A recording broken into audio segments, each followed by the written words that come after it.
Ya pemirsa, PMI Manufaktur Indonesia kembali naik di bulan Maret 2024 menjadi 54,2 poin dibandingkan dengan bulan sebelumnya di level 52,7. Bahkan level ekspansi di bulan Maret tersebut mencetak rekor tertinggi dalam 2,5 tahun terakhir. S&P Global telah merilis data Purchasing Managers Index atau PMI Manufaktur Indonesia di bulan Maret 2024 yang kembali mengalami kenaikan, berada di level 54,2 poin. Level ekspansi tersebut naik 1,5 poin dibandingkan Februari 2024 di 52,7 poin. Bahkan level ekspansi di bulan Maret tersebut mencetak rekor tertinggi dalam 2,5 tahun terakhir. Economics Associate Director di S&P Global Market Intelligence, Poliana D5, seperti dikutip media mengatakan, kinerja positif dengan pertumbuhan output pada bulan Maret mencapai level tertinggi yang didorong oleh kenaikan besar pada permintaan domestik. Hal ini dipicu membaiknya permintaan baru secara keseluruhan, termasuk permintaan asing juga membaik, meski kecepatan pertumbuhan ekspor masih tertahan.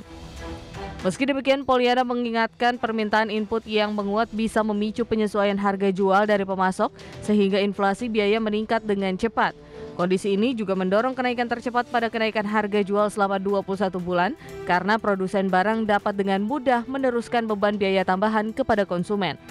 Sementara itu, meski indeks manufaktur nasional mampu bertahan ekspansi selama 31 bulan berturut-turut, kenyataannya kondisi tersebut tidak sejalan dengan kondisi di lapangan, di mana masih banyak penutupan pabrik di beberapa industri seperti tekstil dan produk tekstil, sepatu, hingga ban. Jakarta, Tim Liputan IDX Channel. Ya pemirsa, untuk membahas tema kita hari ini, tantangan di balik kinerja ekspansi industri manufaktur, sudah tersambung melalui Zoom bersama dengan Bapak Bob Hazam. Beliau adalah Ketua Bidang Ketenagakerjaan DPN Asosiasi Pengusaha Indonesia, APindo. Ya, selamat pagi Pak Bob. Selamat pagi. Ya, salam sehat Pak Bob. Sama-sama Mas Pras. Baik, terima kasih atas waktu yang disempatkan. Kita akan review terlebih dahulu bagaimana update terkini nih dari industri manufaktur di Indonesia di kuartal pertama lah tahun 2024 ini Pak Bob, silakan.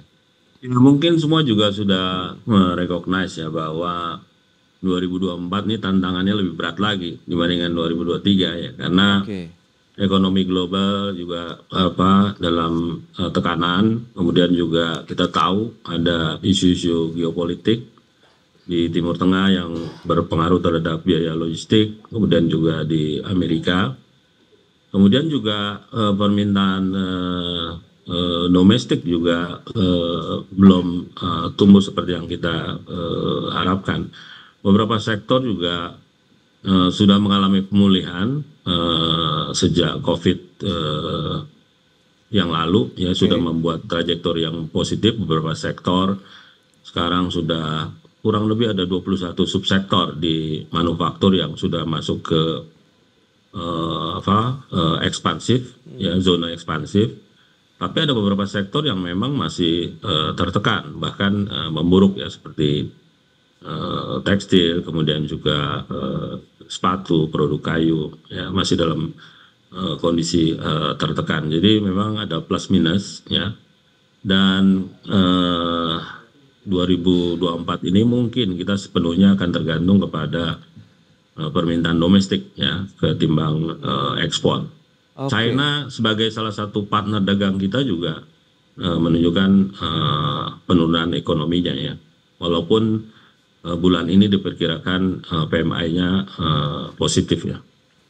Baik, itu dia kenyataan yang benar-benar harus dihadapi juga oleh dunia usaha di Indonesia dari sisi faktor global, sehingga kita harus lebih menguatkan lagi konsumsi dalam negeri. Nah, ini menarik kalau kita cermati data S&P Global yang tadi sudah disampaikan, sudah merilis data bahwa PMI manufaktur Indonesia ini naik di bulan Maret Pak Bob ya, di level 54,2 poin, tahun naik sekitar 1,5 poin dibandingkan dengan bulan sebelumnya. Apakah ini menjadi satu sinyal begitu sebenarnya level ekspansi ataupun percepatan pemulihan dari kondisi ekonomi khususnya dari industri manufaktur ini memang on the track begitu dalam sesuai dengan harapan dan mungkin target bersama begitu baik pemerintah maupun pelaku usaha, atau seperti apa Pak Bob? Mungkin kalau ngelihat indeks PMI ini harapan boleh aja ya. Tapi kita nggak boleh cepat mengambil kesimpulan bahwa kita akan ekspansif seterusnya. Mungkin ini dipengaruhi oleh juga situasi after pemilu, kemudian juga mendekati Lebaran ya, biasanya permintaan meningkat, terutama di sektor makanan minuman. Tapi sektor-sektor lain saya belum lihat ya adanya satu kenaikan yang signifikan. Oh, berarti hanya beberapa sektor saja begitu yang menjadi Ya, mungkin terutama yang berkaitan trigger dengan ya. konsumsi ya, dan situasi Lebaran. Kita perlu lihat beberapa bulan ke depan ya, mengenai kelangsungan PMI ini seperti apa, untuk mengambil kesimpulan bahwa memang kita sudah dalam trajektori yang positifnya. Oke, tapi menurut kacamata Apindo sendiri, Pak Bob sendiri melihat bagaimana nih Pak untuk tren dari tadi pemulihan kinerja industri manufaktur, kemudian dengan level ekspansi yang tadi sudah disampaikan S&P Global? Ya, kita harus menciptakan optimisme ya pasar ya, supaya demand juga bisa berkembang, dan banyak PR yang harus kita bereskan ya, baik di hulu maupun di hilir ya. Di hulu seperti misalnya kemudahan untuk import bahan baku ya, kemudian juga peraturan pemerintah seperti peraturan Menteri Dalam Negeri, Menteri Perdagangan yang saat ini banyak dibahas ya. Jadi saya rasa banyak PR-PR yang harus kita bereskan ya, terutama di sektor hulunya, di industri manufaktur. Bahkan saya juga dengar Chambers Commerce, Europe Chambers Commerce, kemudian Jepang dan beberapa negara lain juga sudah kirim surat ke pemerintah mengenai kemudahan untuk import barang ya. Saya rasa di satu sisi saya bisa mengerti ya, bahwa pemerintah berusaha untuk menjaga trade balance agar tetap terjaga positif ya. Tapi kalau import bahan baku saya rasa nggak apa-apa ya, kita harus memberikan kesempatan ya, supaya produksi bisa berjalan ya. Nah ini yang rasanya perlu ada upaya lebih di pemerintah untuk lebih memperbaiki arus barang, terutama import bahan baku ya. Iya, tapi tantangan ini akankah memang sudah menjadi bagian yang dicermati oleh pemerintah, mengingat S&P Global sudah menyatakan bahwa naiknya level ekspansi dari industri manufaktur memang didukung oleh konsumsi dalam negeri yang meningkat. Berarti kan sebenarnya ada geliat industri juga di sana, tapi kalau misalnya ada beberapa tantangan yang seperti Anda sampaikan, untuk importasi saja sudah mulai ada pembatasan, terutama yang untuk bahan baku ya. Kemudian juga ada aturan-aturan dari kementerian terkait begitu. Berarti PR-nya ini harus segera dituntaskan dong Pak Bob.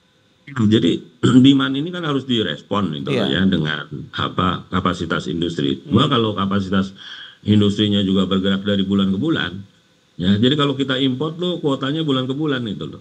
Ya. Nah sedangkan kita kan harus mengantisipasi kenaikan biaya logistik dan lain sebagainya ya. Kadang-kadang industri juga harus meningkatkan inventorinya ya, sebagai antisipasi supply chain ke depan ya. Cuma kalau ini dibatasi kan akibatnya kita juga kesulitan itu loh ya. Nah jadi PMI yang positif ini juga harus diikuti relaksasi ya di sektor hulunya dari pemerintah ya. Ini udah jadi keluhan yang lama ya di dunia industri ya. Kita sih berharap ada langkah yang signifikan ya yang dilakukan oleh pemerintah. Ya. Ini juga membuat pemerintah cukup percaya diri ya belakangan ini dengan data yang dikeluarkan oleh PMI, khususnya untuk PMI Manufaktur Indonesia dari S&P Global tadi, yang memang masih terus berada di level 50 poin. Berarti memang level ekspansinya tetap terjaga. Tapi apakah terkorelasi nih Pak Bob kalau kita bicara mengenai bagaimana kenyataannya di lapangan begitu?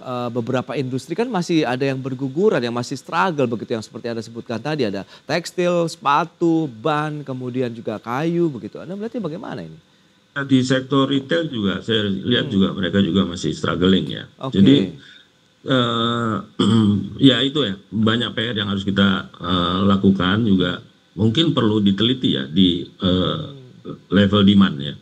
Terutama ya yang banyak dikeluhkan sekarang kan daya beli kelas menengah kita. Ya seperti apa. Nah, ini yang juga harus kita perhatikan, dan juga kebijakan pemerintah ke depan juga nanti akan sangat menentukan ya. Ini yang paling menjadi pembicaraan ya. Kan di satu sisi pasti pemerintah baru ini akan dihadapi dengan realisasi janji-janjinya. Itu yang menyebabkan adanya ekspansi di fiskal ya. Nah ini kan pasti yang dikhawatirkan adanya kenaikan pajak dan lain sebagainya yang justru menekan industri ya. Nah, Baik. jadi yang ditunggu oleh dunia industri adalah bagaimana kebijakan pemerintah ke depan dan juga transisi ya untuk relaksasi di sektor industri dan juga konsumsi. Ya. Kalau semua sumber daya diserap untuk ekspansi budget pemerintah, ya ini tentunya akan memberatkan di sektor industri dan juga demand ya. Demand creation ya. Baik, itu dia. Yang menarik selain demand, daya beli masyarakat, apakah juga dengan PMI yang masih terus ekspansif tadi di industri manufaktur kita, ini juga akhirnya menumbuhkan lagi peluang ataupun penciptaan peluang tenaga kerja baru, serapan tenaga kerja baru begitu Pak Bob? Indonesia kan memang naturally ya, ekonomi kita kan didorong oleh sektor konsumsi ya. Yes. Jadi natural itu mestinya PMI-nya juga selalu dalam zona ekspansif ya. Tapi kita berharap ekspansinya juga nanti berkualitas ya. Jadi tidak hanya di 51, 52 tapi juga bisa lebih tinggi lagi ya. Okay. India sekarang PMI-nya sudah sampai 59 ya. Dengan pertumbuhan ekonomi yang 8% ya. Mungkin kita bisa menjadikan India sebagai benchmark kita ke depan ya, supaya PMI kita juga terus meningkat dan juga sektor realnya memang tumbuh ya dengan baik yang ditopang oleh sektor konsumsi. Nah sebenarnya itu yang perlu kita perhatikan, bagaimana meningkatkan sektor konsumsi. Kemudian juga kita harus lihat ekspansi kredit ya sebagai salah satu tulang punggung ya konsumsi ke depan.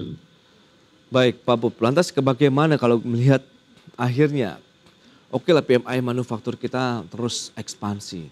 Lantas bagaimana nasib dengan sektor-sektor lain, teman-teman pelaku industri lain yang juga ya saya rasa masih untuk sektor-sektor seperti sepatu, kemudian juga tekstil ya. Tekstil yang ekspor ke Eropa memang sulit ya, karena Eropa juga sekarang mengalami resesi ya, seperti UK ya. Itu tidak bisa diharapkan dalam jangka pendek. Betul. Mungkin butuh waktu jangka panjang. Harapannya di Asia ya untuk ekspor, tapi Asia juga China melemah ya, India yang lumayan bagus ya ekonominya. Mungkin kita harus melihat selain konsumsi dalam negeri, kemudian juga negara-negara tujuan ekspor yang masih bisa kita kembangkan ya. Sektor otomotif saya lihat di sepeda motor agak melandai, tapi ada peningkatan yang roda 2 ya, tapi roda 4 nih turun ya, lumayan tajam ya. Januari kalau nggak salah sekitar 18%. Ini kan cukup signifikan angkanya ya. Jadi kita memang harus waspadai dan kita harus lihat sektor by sektor, profilingnya seperti apa dan kebijakan-kebijakan yang diperlukan ya, seperti apa yang bisa mendorong konsumsi ya ke depan. Nah, kemudian juga dunia usaha juga dihadapi dengan isu kenaikan PPN ya.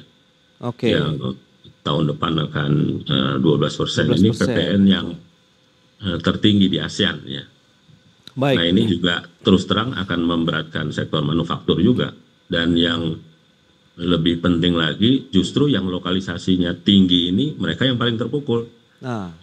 Karena kan makin dalam industrinya prosesnya makin multiple ya, dampak PPN-nya juga makin tinggi gitu loh. Jadi jangan sampai ini juga menurunkan semangat industri manufaktur di Indonesia ya. Itu dia. Mendingan impor aja lah kalau kayak begitu daripada lokalisasi dalam negeri. Itu yang dikhawatirkan banyak orang pelaku industri begitu. Pada saat demand-nya tinggi, kemudian karena ada beberapa keterbatasan tadi untuk bahan baku saja kita masih kesulitan, akhirnya importasi yang tinggi. Sementara kan itu akan mengganggu neraca perdagangan kita juga nantinya. Kita bahas nanti di segmen berikutnya, kita akan jeda sebentar Pak Bob. Dan pemirsa tetaplah bersama kami.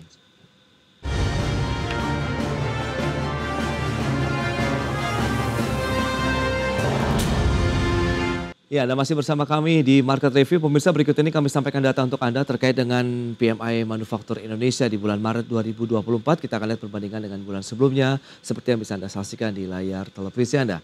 Baik, ada kenaikan sekitar 1,5 poin dibandingkan dengan Februari 2024, 52,7 poin dibandingkan dengan Maret 2024, 54,2 poin. Dan berikutnya tren dari PMI Manufaktur Indonesia dari Desember 2023 sampai dengan Maret 2024. Ya, di Desember 52,2 poin, kemudian Januari 2024 52,9 poin, kemudian Februari ada sedikit turun 52,7 poin, kemudian di bulan Maret ini langsung naik lagi menjadi 54,2 poin.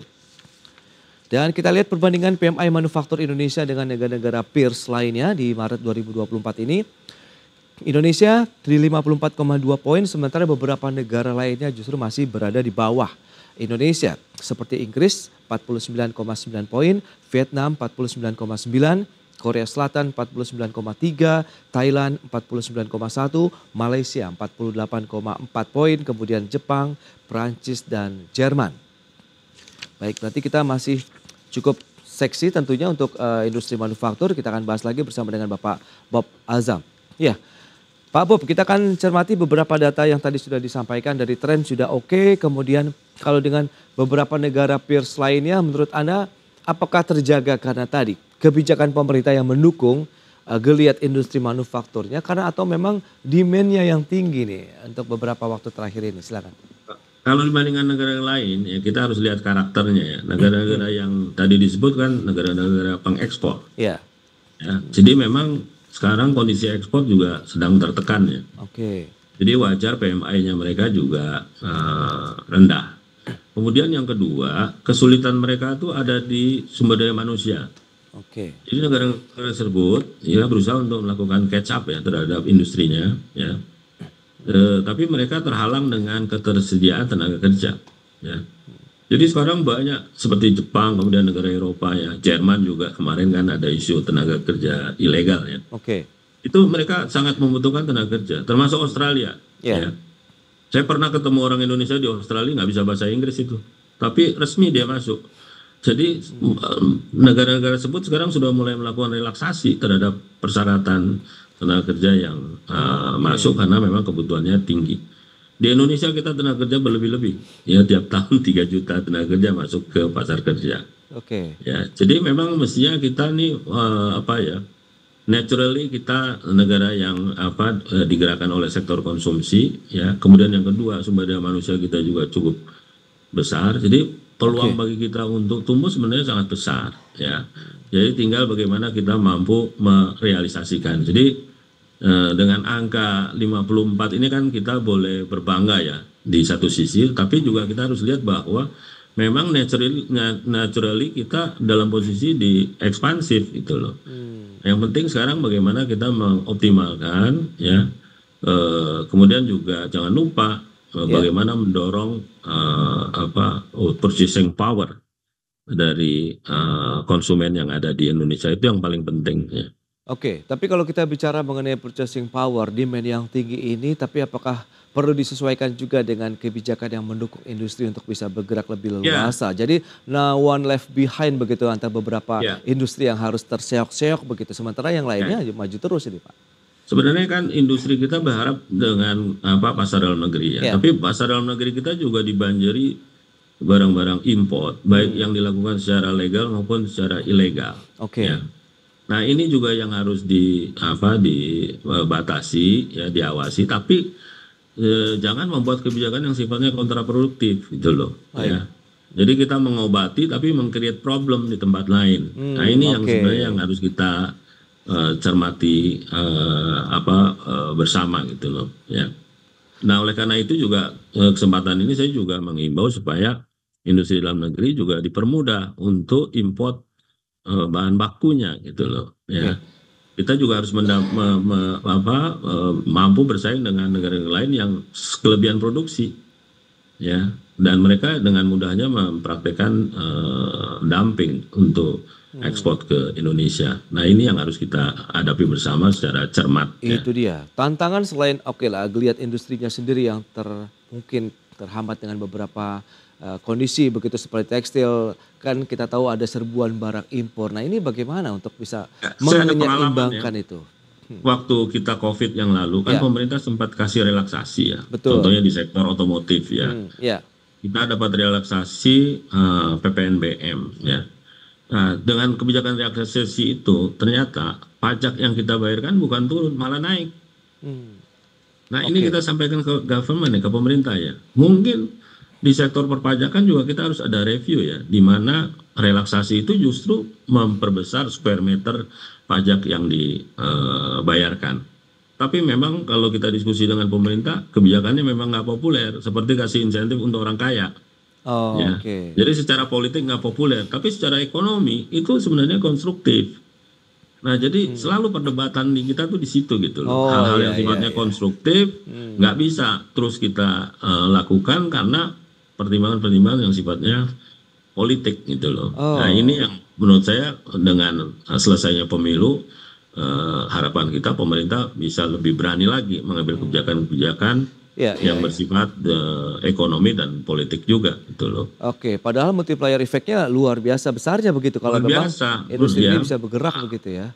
Memang di satu sisi kan fiskal APBN pemerintah membutuhkan pajak ya, tapi di lain sisi kalau ekonomi nggak jalan juga berbahaya gitu loh. Jadi menurut saya yang lebih didahulukan ekonomi jalan dulu. Nanti kalau ekonomi jalan bisa meng-create pajak gitu loh. Memang ada dua rejim sih di pemerintah yang memang ingin memperbesar budget pemerintah segera dengan menggunakan pajak. Ada juga yang ingin merelaksasi perpajakan supaya ekonominya bisa berjalan.